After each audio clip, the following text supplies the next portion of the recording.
So the other day I decided to teach my friend about the different styles of polka. I thought I knew the different styles of polka and the differences pretty well, so I felt very comfortable having this conversation with them and teaching them about it.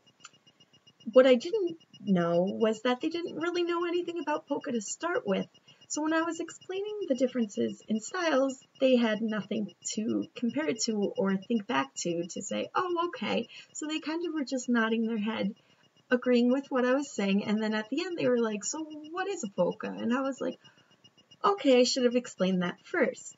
So one thing I learned about my teaching from that is that I need to make sure the student knows what I'm talking about before I go too deep into it, because I kind of had to teach the lesson over again, because once they knew what a polka was, I was like, do you want me to repeat myself and like go over the different styles so that you can now think of it? And they were like, yeah.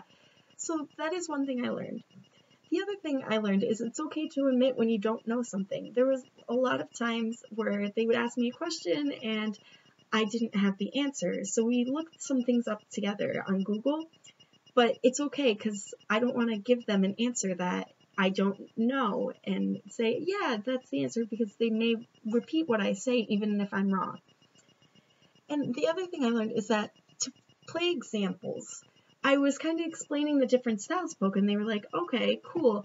But then at the end I said, okay, I'm going to play you different pieces and that are in different styles, and I want you to tell me the differences or what style you think it is. And when I did that, they did not do as well. So that told me that they didn't really understand, like they knew that, okay, Chicago style polka is slower, but they, didn't have it compared to back. So what I would have done differently in the next lesson is I would play examples as I'm explaining the style. So as I'm explaining the Eastern style, I would play a polka that's in the Eastern style and then go on to explain the Chicago style and play an example of a polka that's in the Chicago style so they can hear the difference and compare and contrast.